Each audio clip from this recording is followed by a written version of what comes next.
Assalamualaikum warahmatullahi wabarakatuh. Bismillahirrahmanirrahim. Alhamdulillahirabbil alamin. Alhamdulillahilladzi wa kafa wassalatu wassalamu ala asyrafil anbiya'i wal mustafa Sayyidina Muhammadin wa ala alihi wa ashabihi ahli sidqi wal wafa.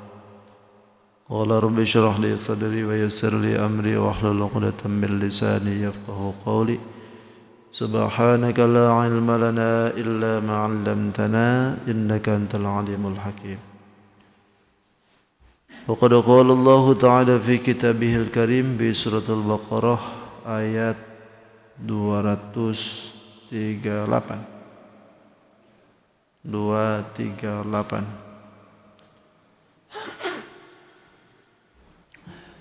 238.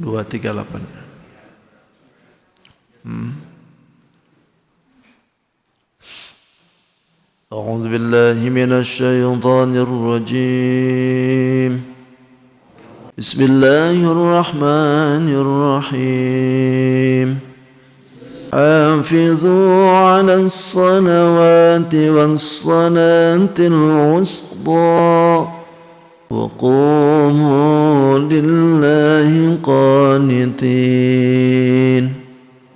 فإن خفتم فرجالا أو ركبانا فإذا أمنتم فاذكروا الله كما علمكم ما لم تكونوا تعلمون والذين يتوفون منكم ويذرون أزواجا وصية لأزواجهم متاعا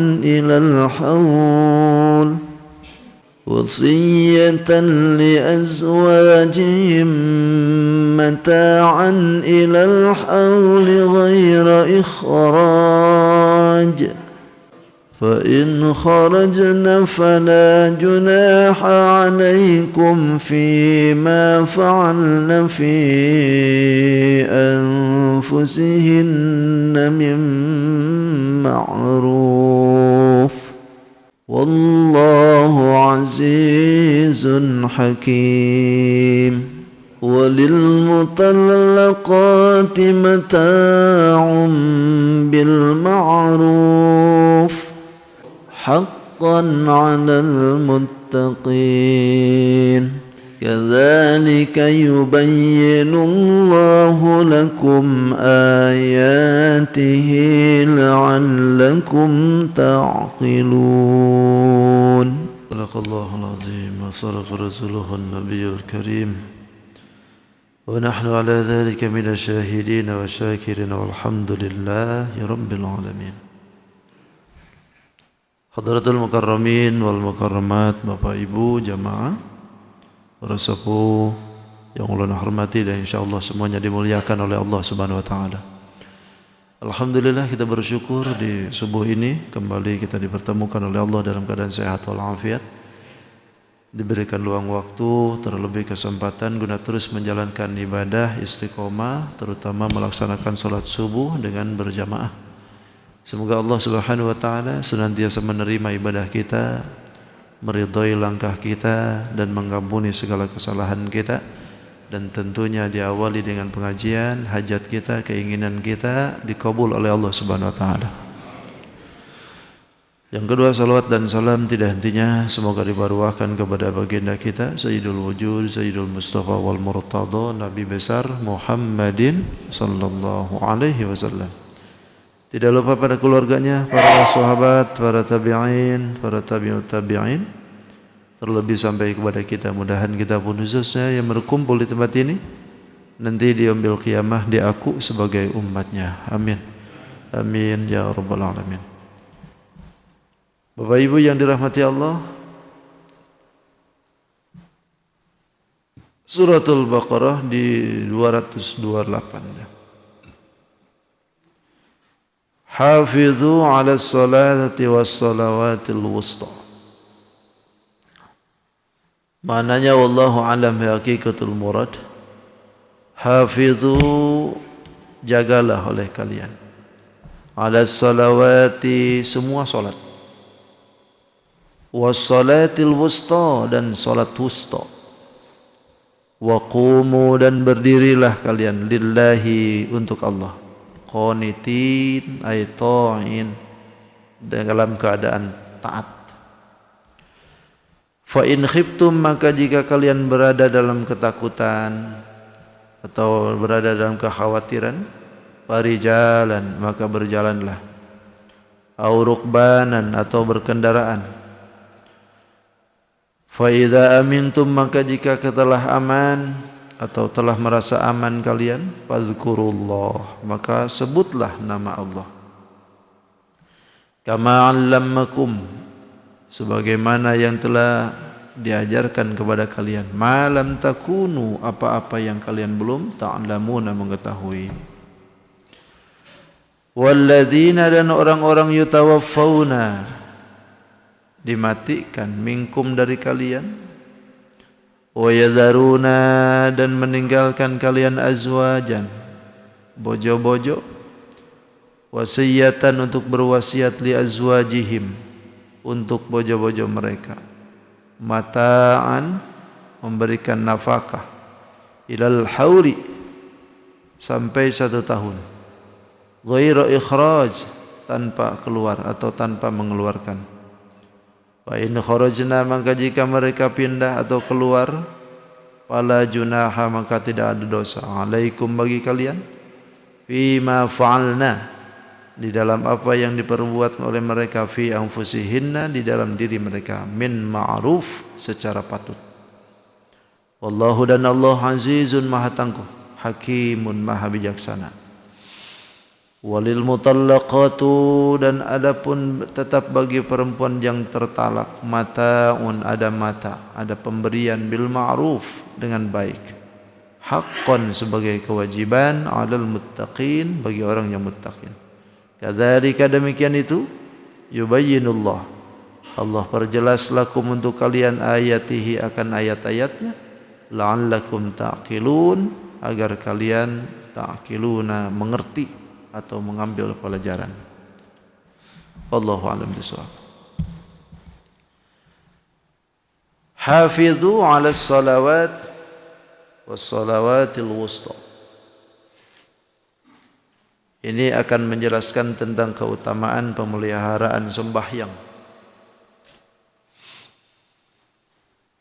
Sedikit menyimpang dari permasalahan yang ada, ya. Dari kemarin kita bicara tentang masalah talak aja gitu, masalah rumah tangga yang berhubungan dengan kasus-kasus. Lalu tiba-tiba hafidhu 'alas salawat, belok nih, pembicaraan ini belok. Ini memberikan pengertian bahwa ata bihadhil ayatu fi khilali ma yata'allaqu bil azwaj wal auladi tanbihan ala annahu la yanbaghi minal abdi ay yashtaghila ala huquqi sayyidihi bi amril azwaj wal aulad. Ini ayat didatangkan untuk menyela perkara yang berhubungan dengan suami istri dan anak. Disela dulu dengan ini nih ayatnya. Untuk apa tujuannya? Tanbihan, memberikan peringatan. Ala annahu la yanbaghi, sesungguhnya kata mufassirin itu, la yanbaghi, tidak pantas, minal abdi, untuk seorang hamba, ay yastaghila ala huquqi sayyidihi, menyibukkan diri lalu meninggalkan hak-hak tuannya. Artinya menyibukkan urusan keduniawian, urusan rumah tangga, sementara urusan Tuhan ditinggalkan. Enggak pantas itu. Maka diselanglah dengan ayat ini. Jangan terlalu menyibukkan urusan itu gitu. Jadi yang harus diutamakan itu adalah urusan Allahnya. Karena di dalam ayat lain kan menyebutkan, ya ayyuhalladzina amanu la tulhikum amwalakum wala auladukum an dzikrillah wa may yaf'al dzalik fa ulaika humul khasirun. Kata Allah, ya ayyuhalladzina amanu, wahai orang yang beriman, la tulhikum amwalukum, janganlah hartamu membuat kalian lalai, wala auladukum, dan juga anak-anakmu itu jangan membuat kamu lalai, an zikrillah, sampai membuat zikir ke Allah terlupakan. Gara-gara urusan rumah tangga zikir ke Allah lupa. Gara-gara urusan harta zikir dengan Allah lupa. Gara-gara urusan anak-anak terus hingga melupakan urusan dengan Tuhan. Allah enggak suka macam begitu. Bahkan kata Allah, jika engkau itu melakukan perbuatan tentang demikian, wa ulaika humul khasirun, maka golongan itu adalah golongan yang rugi. Hanya mementingkan urusan keluarga, urusan harta, urusan anak. Sementara urusan dengan Tuhan tidak pernah dipentingkan. Padahal inna auladakum wa azwajakum aduwwan lakum. Sesungguhnya anak dengan bini bisa jadi musuh untuk kita. Naudzubillah, naudzubillah. Makanya dibelokin dulu supaya ingat lagi dengan Allah gitu. Gaya bahasa Quran tuh. Kata Allah, hafidhu ala salawat, jaga oleh kalian salat. Maksudnya ala salawat itu semua salat. Yang 5 waktu dijaga oleh kita, biadaiha fi awqatiha, dengan menjalankan itu salat di dalam waktunya itu salat. Sesuaikan yang 5 waktu itu kita jaga tuh baik-baik. Terlebih wassalawatil wusta, terlebih jaga salat wusta. Dan yang dimaksudkan jaga oleh kita semua salat itu, pertama laksanakan itu salatnya, yang kedua di dalam waktunya, yang ketiga pelaksanaannya sempurnakan sesuai dengan syarat-syaratnya, yang keempatnya sesuaikan dengan keparduannya, lalu yang kelimanya sesuaikan dengan adabiyahnya, yang keenam sesuaikan dengan sunnah-sunnahnya. Jaga semua yang dimaksudkan itu adalah 6 tuh. Laksanain waktunya, kemudian syaratnya, kemudian keparduannya, adabiyahnya, sunnah-sunnahnya. Ini kita sudah bicara tentang ini tuh lawas nih sudah. Dari awal sudah.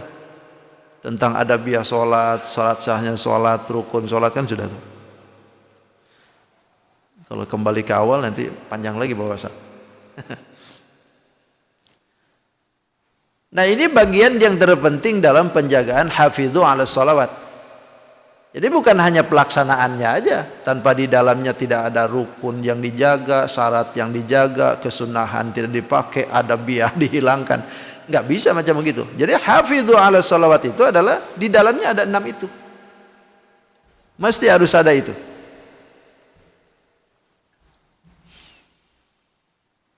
Bahkan untuk menjaga kita ini supaya sholat kita itu menjadikan qabul di hadapan Allah Subhanahu wa taala, maka tentu harus ada mekanisme yang harus kita pakai. Paling tidak dalam Sulamut Taufik itu disebutkan bahwa ayyaqsida biha wajhallahi ta'ala. Pertama, ketika kita melaksanakan hafidhu ala sholawat, supaya sholat kita ini diterima oleh Allah Subhanahu wa taala, pertama adalah laksanain dengan tujuan karena lillah. Sholatnya tujuan karena Allah Subhanahu wa taala semata, tidak ada tujuan yang lain lagi. Gak ada tujuan karena malu keluarga, karena malu tetangga gitu, enggak lagi sudah. Lillah saja, pokoknya datang kemari itu semata-mata mengejar karena Allah. Enggak ada lagi urusan dengan itu. Lalu yang kedua, wa ayyakuna ma'akuluhu wa malbusuhu wa musallahu halalan. Kalau salat kita ini pengen diterima oleh Allah Subhanahu wa taala, dijaga baik-baik. Tapi ketika di dalamnya pelaksanaannya harus ada yang kedua. Makanannya, pakaiannya, tempat sholatnya harus halal. Mesti harus ada. Sebab kita sudah menjaga ibadah 5 waktu, tapi kalau di dalamnya makanan, minuman yang kita minum, yang kita makan ini hasil daripada yang haram, maka ini pun nggak bakalan diterima. Mentok kita nih. Maka jaga makanan kita yang halal, minuman yang halal, pakaian yang halal, tempat sholat pun yang halal. Ada ketika masa Nabi datang, diceritain oleh Nabi seseorang yang berjalan jauh kemana-mana compang-camping. Kalau dalam bahasa kita itu ngemis nih. Orang yang fakir, fapak, nggak punya apa-apa. Lalu dia berdoa ke Allah, Ya Rob, Ya Rob, Ya Rob. Harusnya orang yang papa macam seperti itu doanya kabul, sebab dia dalam kekurangan. Tapi kata Nabi apa? Ketika itu makanannya wa ma'kuluhu haramun wa malbusuhu haramun wa syarabuhu haramun. Makanan yang haram, minumannya haram, pakaiannya haram, maka walaupun seperti itu enggak diterima kata Allah. Coba. Artinya kalaupun misalkan dirinya itu orang yang tidak mampu, ketika doa itu kabul sebetulnya. Orang-orang yang terjepit seperti itu. Tapi kalau makanannya haram, minumannya haram, enggak diterima juga. Jadi mesti harus halal. Karena syarat daripada qabul ibadah hafidhu itu adalah halal makanannya. Pakaiannya halal, tempat sholatnya halal. Tempat sholat bagaimana halalnya? Maksudnya itu tempat yang dipakai oleh kita, dari sajadahnya. Sajadahnya harus halal dari yang halal. Jangan sajadah masjid dibawa ke rumah. Allahu Akbar. Oh, ya Allah, kata malaikat, itu mukena balikin dulu.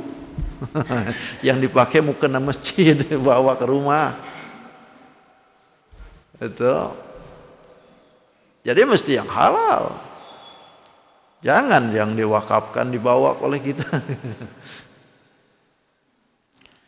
Atau yang di rumah oleh kita dipakainya. Allah, ya Allah, ya Allah, kata malaikat, yang bisa diterima salatmu itu, doamu itu. Kenapa? Itu PDAM-mu itu nyuri dari PDAM. Kalau macam begitu nggak bisa juga. Ada yang merasa nih?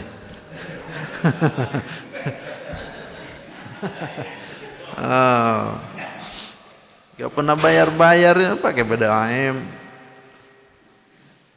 Ada yang pakai yang besar PDAM-nya tapi bayarnya cilik.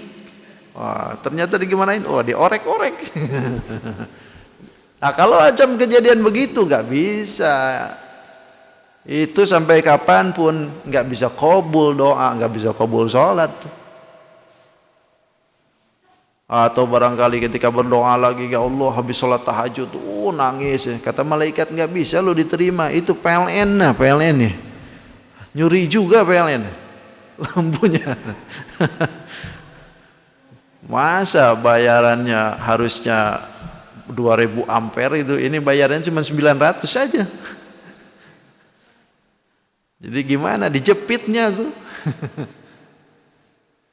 Nggak bisa macam begitu ya. Jangan curi-curian. Bukan saya promo produk negara, bukan. Tapi ini untuk kemaslahatan kita. Jadi segala bentuk yang dihasilkan dari yang haram itu nggak bakalan bisa jadi halal. Bahkan al-halal, al-haramu sayughlubu halal. Idza ghalabal halal wal haram, ghalabal halal. Bila mana ada bercampur dengan halal yang haram, maka yang halal itu kalah. Percampuran yang halal dengan yang haram dicampurin oleh kita, maka yang halal kalah. Maka usahakan, karena yang haram itu ibarat warna hitam. Kalau yang hitam ini dicampurin dengan warna apa, pasti kalah semua. Jadi hitam semua. Kecuali yang putihnya banyak, berubah barangkali. Itu yang kedua. Yang ketiga, wa ayyadura qalbuhu fiha falaysa lahu min salatihi illa ma aqila minha. Kata di dalam Sulamut Taufik, ketika kita dalam salat itu pengen qabul, maka hadirkan hati. Karena tidak ada yang diberikan pahala oleh Allah Subhanahu wa taala dalam salat kecuali apa yang ada di otaknya. Apa yang ada dipikirkannya. Kalau dalam sholat mikirin duit, udah pahalanya tuh sholat duit. Karena sesuai pikiran itu. Jadi hadirkan hati ketika dalam sholat itu, jangan kemana-mana hatinya. Lagi sholat tuh mikir kemana-mana, sampai apa yang dibaca oleh imam tuh lupa surat apa yang tadi dibaca oleh imam. Kira-kira masih ingat gak tadi imam baca surat apa? Hah?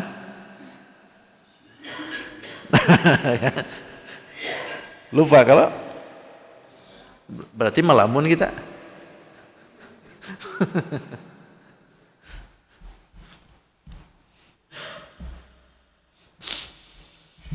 Lalu yang terakhir, wa alla yu'jiba biha. Kalau sholat kita pengen kabul, yang namanya hafidhu ala sholawat, jaga baik-baik itu sholat itu, ketika pelaksanaannya jangan ujub, jangan merasa bangga seolah-olah kita sudah ahli ibadah, rajin ibadah, sombong dengan orang itu, sehingga menganggap orang yang gak ke masjid itu itu ahli bid'ah, ahli durhaka dan sebagainya. Biarkan aja dia, jangan ujub dengan apa yang sudah kita lakuin. Nah itulah hasil ibadah tuh. Hafidhu ala sholawat tuh nggak mudah ya. Maka di dalamnya harus ada mekanisme yang harus dipakai oleh syarat, keparduan, kerukunan, sunnah-sunnah dan adabiyah, semua harus ada. Lalu yang kedua, wassalawatil wusta, jaga oleh kalian salat wusta. Apa ini salat wusta ini? Ikhtilafiyah para ulama sampai saat ini nggak ada yang bisa memastikan salat wusta itu salat yang mana. Walaupun ada yang di dalamnya mengatakan salat wusta itu adalah salat asar. Karena memang di dalam mushafnya Sayyidatina Aisyah itu juga menyebutkan salat asar katanya. Tapi itu pun ada juga yang nyanggah. Bahkan Nabi pernah menyebutkan bahwasanya saghiluna 'ani salatil wusta. Mereka itu ketika terjadi perang waktu itu, perang Khandaq, mereka itu sudah menyibukkan kita semua dari sholat wusta, kata Nabi. Pada waktu itu sahabat itu mau sholat asar, maka adalah yang menunjukkan bahwa sholat wusta itu adalah sholat asar. Jaga oleh kita sholat asar. Kenapa harus dijaga sholat asar ini? Karena ada keutamaan yang lebih di dalamnya. Salah satu mufassirin ada yang menyebutkan wusta itu adalah salat asar.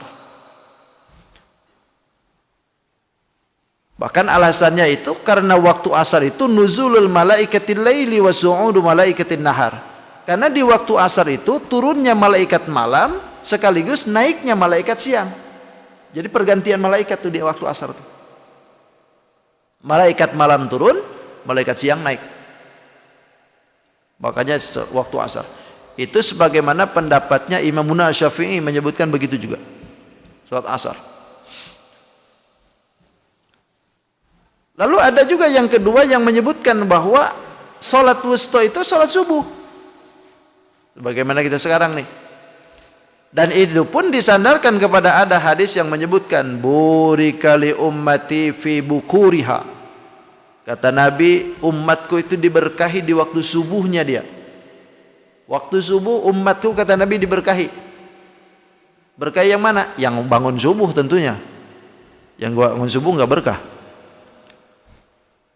Yang bangun subuh umatku itu diberkahi kata Nabi. Nah ini menunjukkan ketika itu kata Nabi bahwa umat-umatku yang ketika waktu subuh itu adalah bangun sementara orang lain pada tidur, itulah yang berkah. Maka ulama berdasarkan hadis ini mendapatkan bahwa yang disebutkan wusta itu adalah salat subuh. Karena ada kelebihan. Ada lagi yang berpendapat bahwa salat wusta itu adalah salat maghrib. Karena maghrib ini adalah witrus salatin nahar. Witirnya salat nahar, salat siang. Siang, lalu diselangi dengan maghrib, lalu masuk malam. Isya dengan subuhnya malam. Jadi pertengahan gitu witirnya. Itu salat wusta.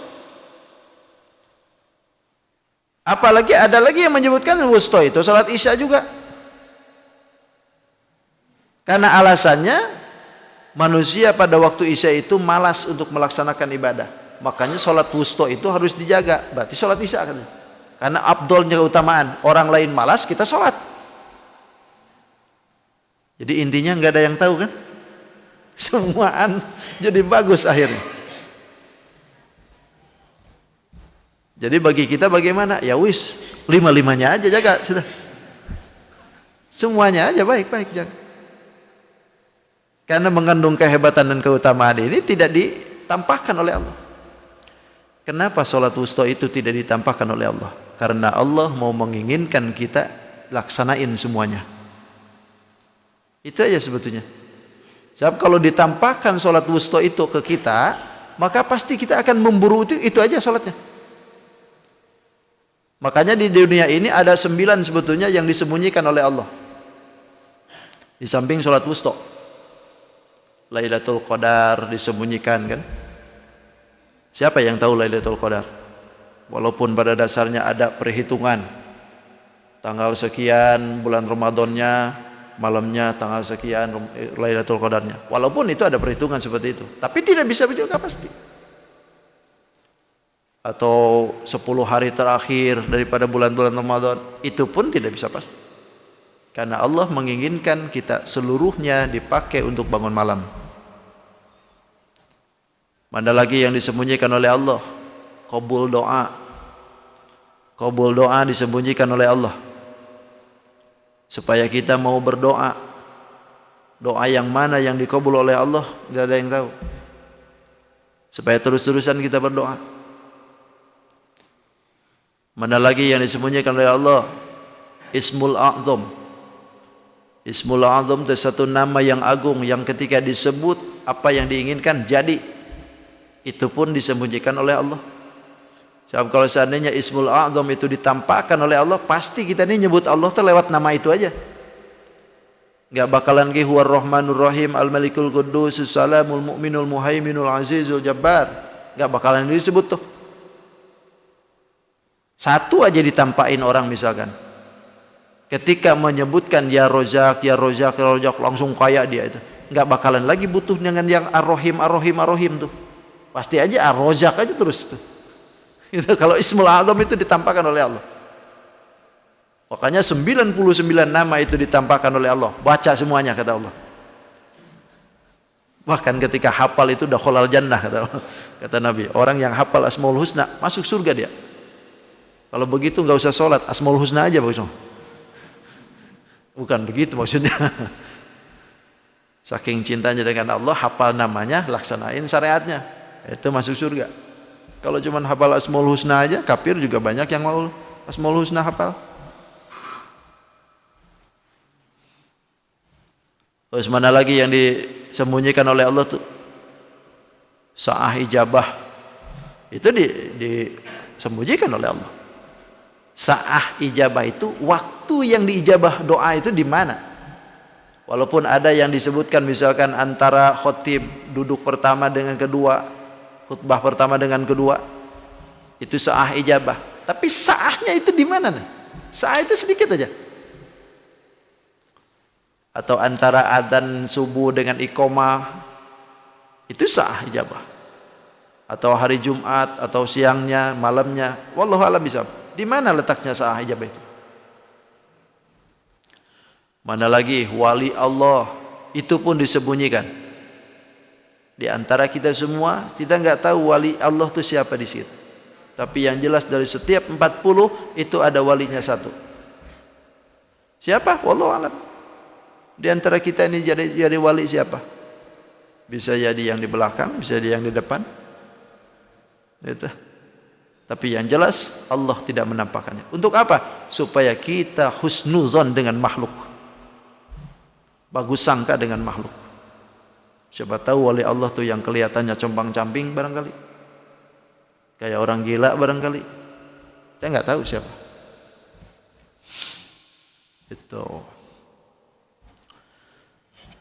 Itu banyak sekali ya. Termasuk di dalamnya adalah sholat wusta. Sholat wusta itu disembunyikan oleh Allah. Yang mana enggak ditampakin. Sebab kalau seandainya ditampakin, wah pasti yang ramai itu sholat itu aja dah. Pasti itu. Lailatul Qadar aja sedikit tuh oleh Nabi disebutin. Malam Lailatul Qadar itu setiap tanggal ganjil. Kan setiap ganjil rame tuh.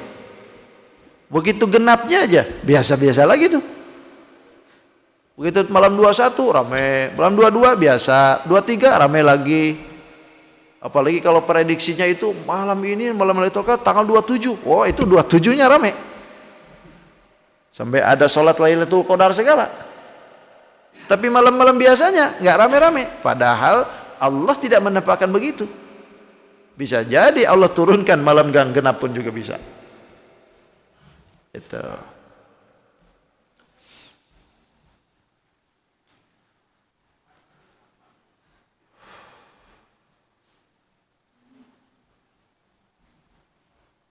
Bahkan ada lagi yang memperkuat, menyebutkan bahwa sholat wusta itu adalah sholat asar.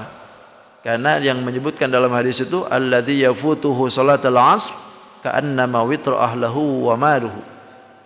Orang yang ketinggalan sholat asar maka seolah-olah dia itu kehilangan keluarganya dan hartanya. Saking pentingnya sholat asar itu. Karena yang berat bagi munafikin itu sholat itu dua. Ada yang menyebutkan sholat asar dengan isya, ada yang menyebutkan isya dengan subuh. Bagi munafikin. Ya wis, bagi kita semuanya aja dah. Ya. Semuanya aja, jangan dipilih-pilih. Jangan asar ke sini, maghrib isyanya kemana-mana. Semuanya aja dah kita pakai. Salat wusta.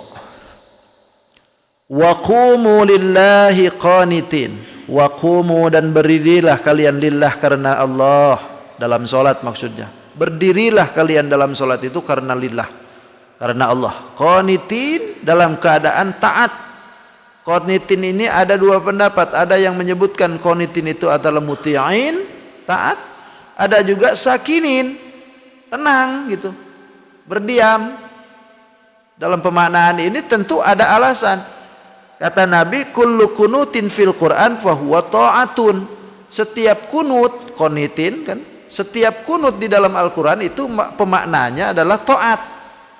Makanya qumu lillahi qanitin itu, berdirilah kalian di dalam salat karena Allah, qanitina, dalam keadaan taat ke Allah. Pertama itu. Yang kedua, ada yang menyebutkan qanitin itu adalah sakinin, artinya berdiam. Karena ini pun juga dia landaskan kepada hadis yang bersumber dari Zaid bin Arqam. Kata beliau, kunna natakallamu fi salat hatta nazilat fa amarna bisukun wa nahaina 'anil kalam.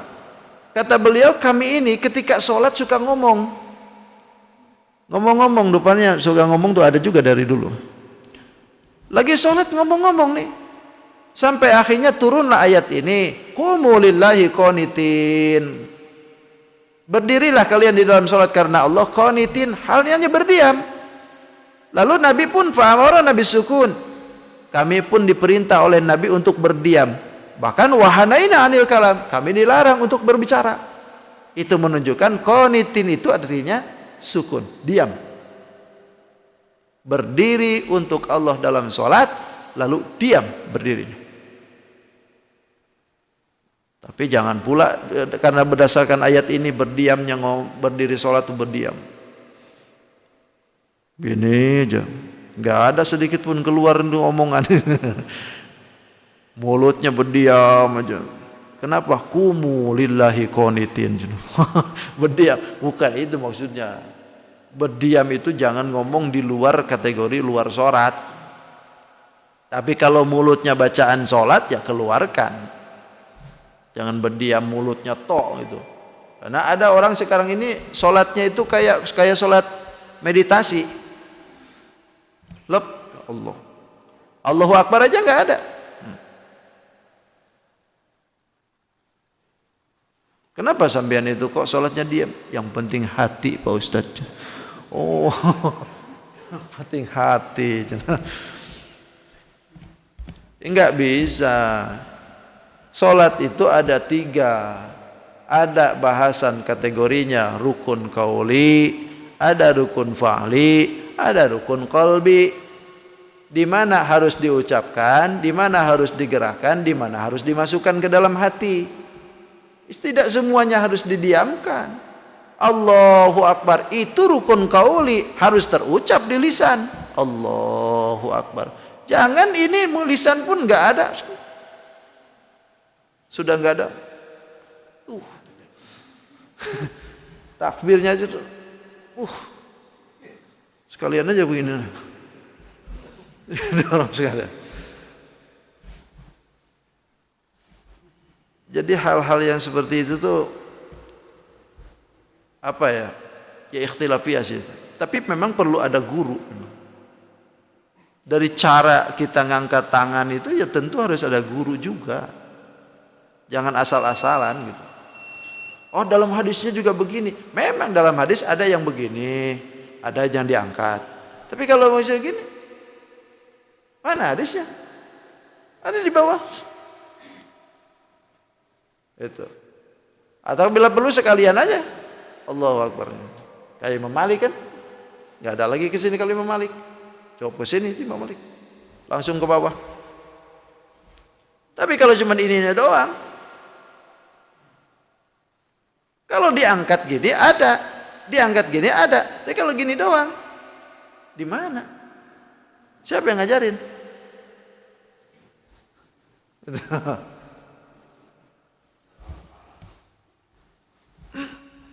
Tapi perlu memang. Saya itu sampai diijazahin sama guru tuh ibadah sholat tuh. Ijazah sholat gitu. Pernah ijazah sholat Bapak? Gak pernah kan? Nengok orang aja dah. Gimana orang sholat gitu aja deh gitu. Sampai diijazahin sholat gitu.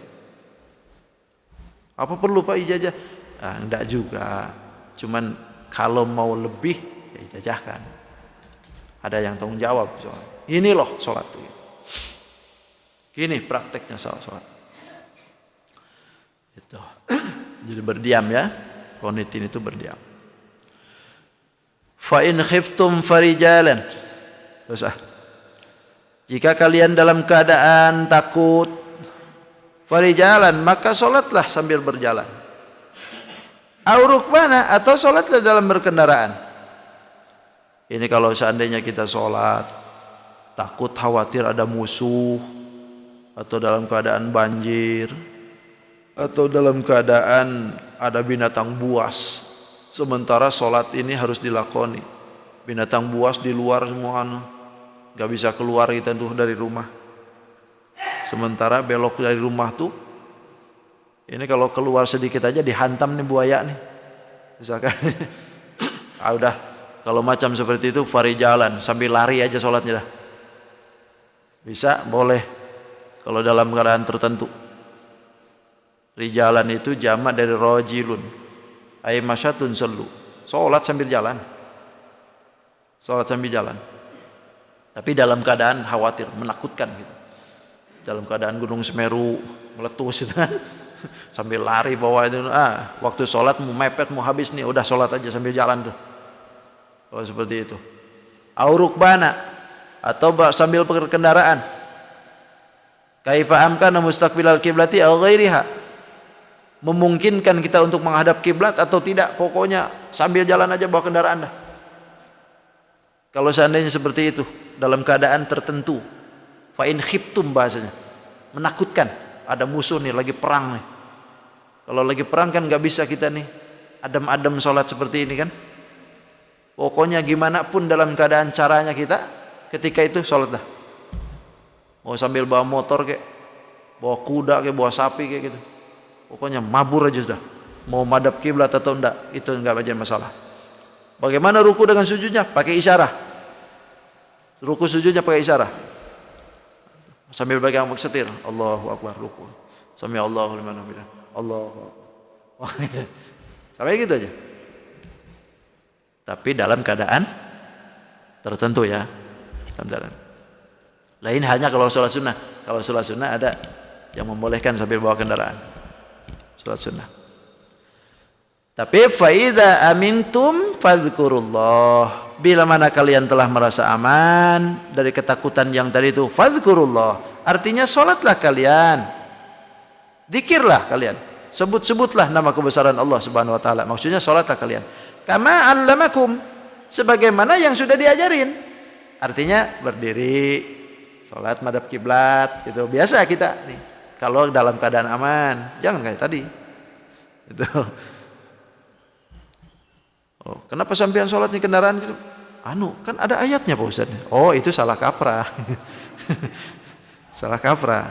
Fa in khiftum bahasanya. Kama 'allamakum, sebagaimana yang telah diajarkan kepada kalian. Ma lam takunu ta'lamun, apa-apa yang kalian belum tahu. Artinya salat yang sudah diajarkan dari perduannya, hak-haknya salat, adabiahnya salat, tata cara salat. Nah, itulah kalau sudah aman. Kalau sudah aman ya laksanakan seperti itu. Habiskan masanya. Ini masalah tentang masalah wasiat nih, wasiat suami ya, menjelang mati. Suami-suami yang masih punya istri, wasiat dulu nih. Walladzina yatawaffawna minkum. Belok lagi nih permasalahan sedikit lagi, ada lagi nih masalah keluarga nih. Walladzina yatawaffawna minkum. Adapun orang-orang yang dimatikan atau akan matilah. Yang akan mati, karena bahasa mana fi'il mudhari ini. Orang-orang yang akan meninggal minkum daripada kalian. Lalu wayadaruna azwajan. Mau meninggalkan bini-bini, azwaj. Berat bininya banyak ya. Wal yusuna wasiyatan, maka hendaklah wasiat. Wasiat. Li azwajihinna, bi azwajihim. Untuk bojo-bojo mereka. Artinya wa yu'tuhunna mata'an, berikan kepada mereka itu mata'an nafkah. Sampai kapan? Ilal hauli, sampai 1 tahun. Ini ayat diturunkan oleh Allah Subhanahu wa taala berkenaan sebelum ayat waris ya. Sebelum ayat waris sebetulnya. Makanya ayat ini dinasah sebetulnya hukumnya. Ayatnya masih bisa dipakai, ayatnya masih berlaku, tapi hukumnya tidak. Karena sudah dihapus dengan hukum waris. Tapi nggak apa-apa, kita beberkan aja dulu. Awalnya itu adalah ada sahabat yang hijrah mengikuti Nabi ke Madinah dari Thaif. Datanglah dia dengan istrinya, dengan anaknya, dengan ibunya. Datang ke Thaif. Lalu setelah sampai ke Madinah, si suaminya meninggal. Waktu itu meninggal.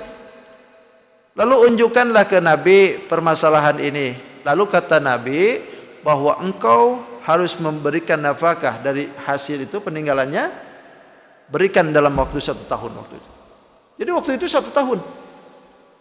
Untuk masa berkabung seorang istri itu 1 tahun waktu itu awalnya itu. Sebelum datang ayat yang menyebutkan 4 bulan 10 hari kan. Kemarin sudah kita bahas. Asalnya itu 1 tahun. Lama kan? Oh 1 tahun tuh. Makanya ketika itu dianjurkan untuk berwasiat. Nah, turun ayat ini untuk menganjurkan wasiat. Ketika seorang suami itu mau ada tanda-tanda kematian, sementara dia itu wayadaruna azwajan, meninggalkan istri, maka wasiatan li azwajihim, berwasiatlah untuk bini. Berwasiatlah. Kenapa berwasiat? Mataan sebagai bahan nafkah, memberikan kiswah, memberikan makanan, minuman dan tempat tinggal ilal hauli, sampai 1 tahun. Dulu awalnya seperti itu. Jadi selama 1 tahun itu suami harus memberikan wasiat, harus dijaga dulu tuh istrinya yang ditinggalkan itu. Nafkahnya, makanannya, pakaiannya, tempat tinggalnya, semuanya berikan dulu. Sampai 1 tahun. Ghair ikhraj, tanpa dikeluarkan, tanpa diusir. Biarkan dulu di rumah. Tapi fa in kharajna, maka jika perempuan itu keluar setelah beres tuh dirinya tuh selesai dari 1 tahun, lalu keluar si perempuan itu dari rumah, fala junaha, maka tidak ada dosa alaikum bagi kalian fima fa'alna fi anfusihinna min ma'ruf, dalam perkara perbuatan yang dilakukan oleh perempuan itu min ma'ruf, secara baik. Artinya perempuan ini sudah 1 tahun kemudian berkeluar lagi, bersolek lagi, dandan lagi, cari lagi, itu tidak ada dosa.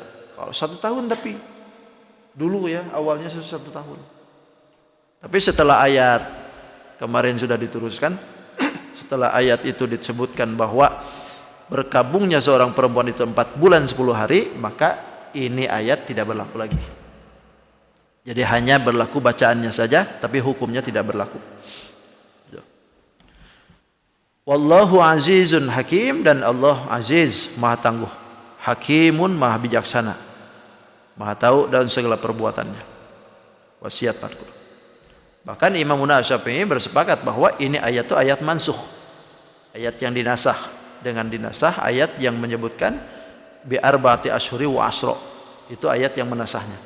Jadi ketika dulu menyebutkan bahwa harus berkabung itu dalam 1 tahun, dalam ayat lagi turunkan bahwa berkabungnya cukup 4 bulan 10 hari. Maka ayat ini tidak berlaku lagi, hanya bacaannya saja.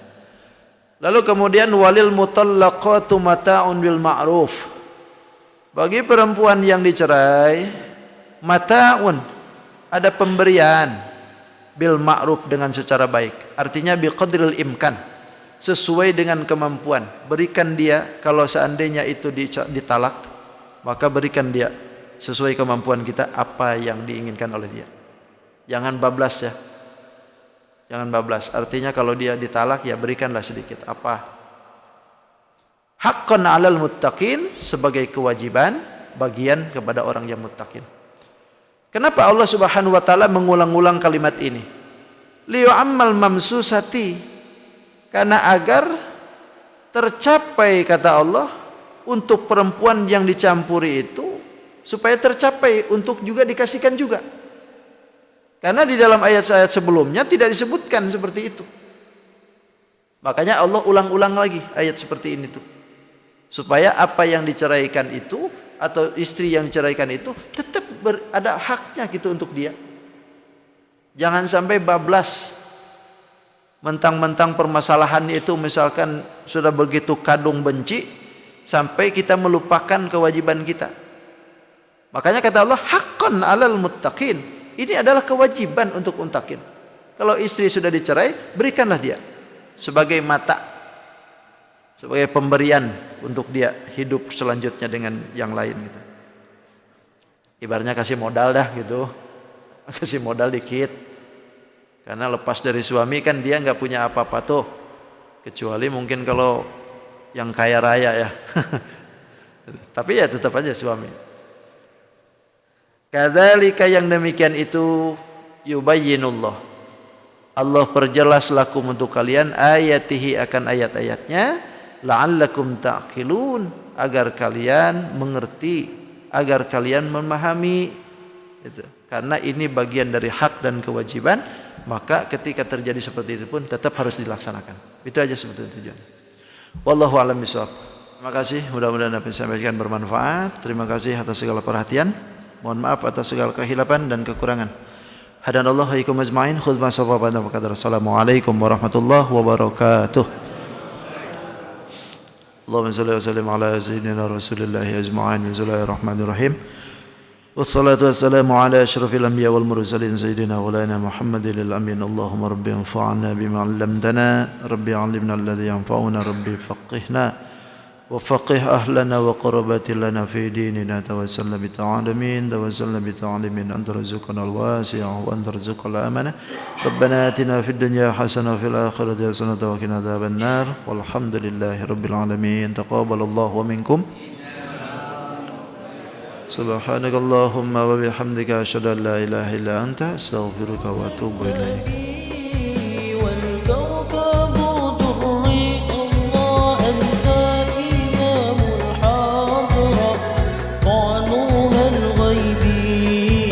أنت إمام الحاضر سلطانها الغيبي.